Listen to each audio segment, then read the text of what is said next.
This program contains true stories of rescues. All of the 911 calls you will hear are real. Whenever possible, the actual people involved have helped us reconstruct the events as they happened.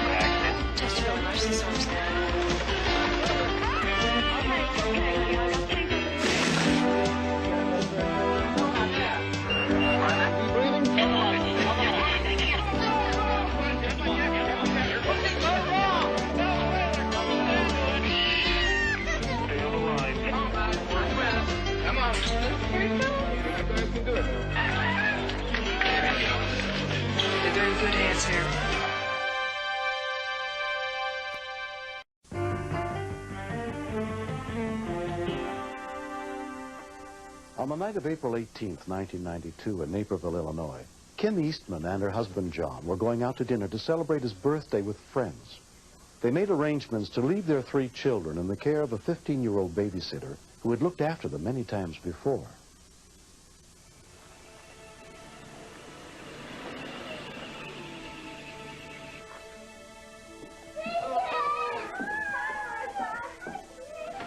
The boys were very excited, ready to have just some fun with Marissa before it was bedtime. I think Megan's just about pretty tired right now, so she'll be going to sleep pretty soon for you. We're going to be first. We left the names and the phone numbers of the places where we were going. We worry about our children, as most parents do when they leave them behind, but we feel very confident that they're in good hands when we go out.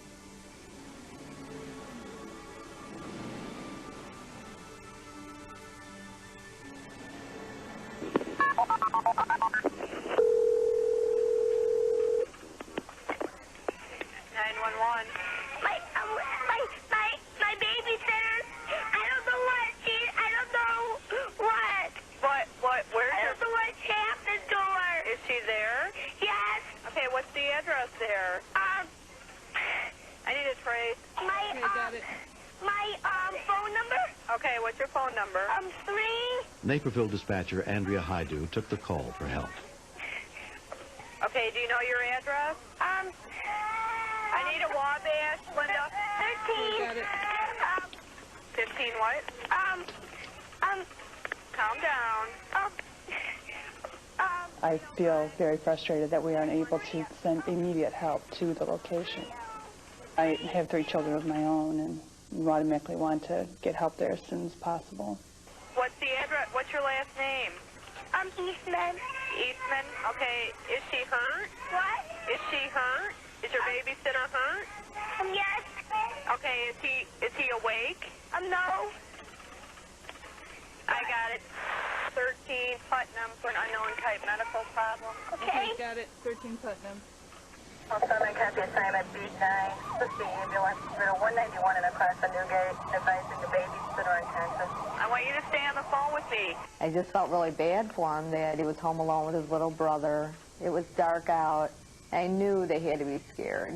And I just felt, you know, I wanted to be there to tell him it was going to be okay. Okay, how old are you, honey? 5. And my brother's 3. Okay, is the how old's your babysitter? I don't know. Is he is awake? No. Was he drinking or anything? Unfortunately, I thought the worst. I thought alcohol or drugs. We get that a lot with teenagers, and which are all serious. All right, your mom and dad left. Yes. And your babysitter's there. Yes. And he passed out. He just fell down. All right, where did he fall down the stairs? No, just when we were in the living room. Marissa fell down on her chest, and I didn't know what happened then. I was a lot scared. He just fell? Yes. Okay, what's his name? It's her, Marissa. Oh, it's a girl? Yes. Marissa? Okay, what's your first name? Jeff Eastman. Your name's Jeff? Yes. Okay. What's your brother's Could you name? please help us? Yeah, we're on the way, Jeff, but but I want you to stay on the phone with me. Okay. Matthew was crying when I called 911. He couldn't see me. He thought I left. That's why he was crying. That's why he felt sad for Marissa. Where does Marissa live, Jeff? I don't know. I really don't know. Okay, all right, Jeff, calm down. Stop it, stop. Where are your parents at? The Funny Bone and somewhere else. The Funny Bone and somewhere else? Yes, I don't know. Linda, can you call the Funny Bone? Ask for the Eastman family who's there for the Funny Bone. Okay, got it. It's all right. Can you do me another favor? Yes. Can you go feel her face and tell me if she's cold or warm? Okay. Warm. It's warm.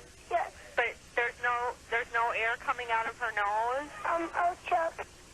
When I gave him things to do, I think that kept his mind off the real problem, and he did a wonderful job. He was like the little man of the house.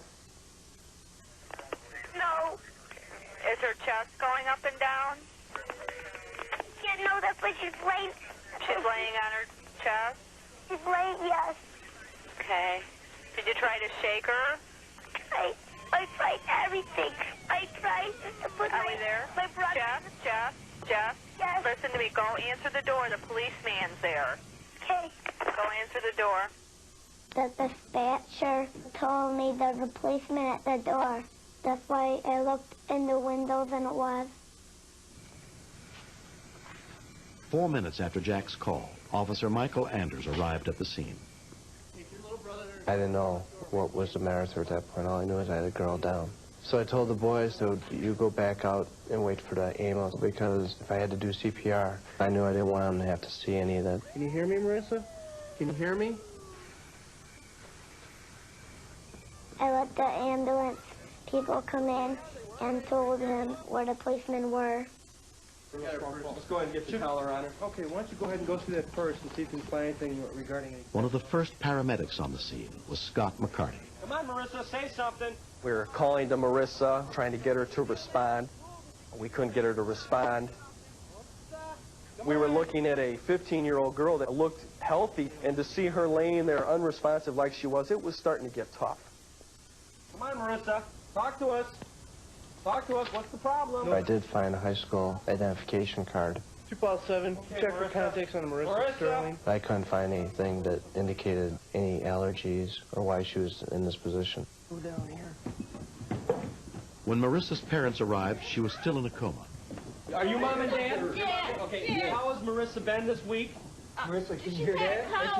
When I looked at her and her eyes were rolled back in her head, I was truly panicked. You don't know what's wrong with her? No, right now we don't. We've done everything we can. Yes, you can ride with us. My heart was breaking, and inside I was screaming because I wanted answers, and I just wasn't getting any.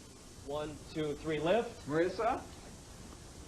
Wake up, baby. It was a very difficult time to think that someone that you brought into this world and care for more than you could say is here in this helpless situation.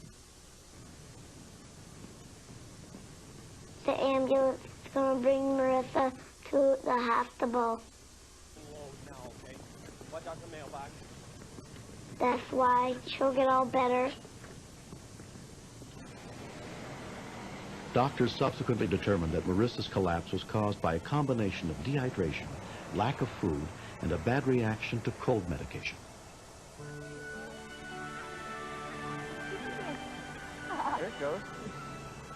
I felt guilty that I had to put him through that, especially after I heard the call.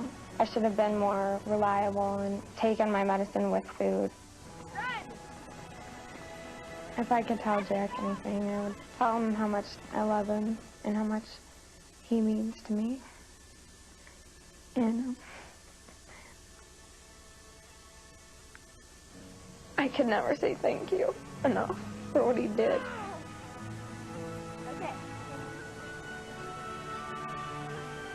When Jack was 3.5, 4 years old, I had told him that if ever there was a problem, that he could call 911 and they would come and bring him help. But we had not talked about dialing 911 for quite a long time. So for him to remember that, I was very proud. I took care of Marissa, my brother, and my sister. That's why Marissa's all better, and she's been coming back and we've been playing.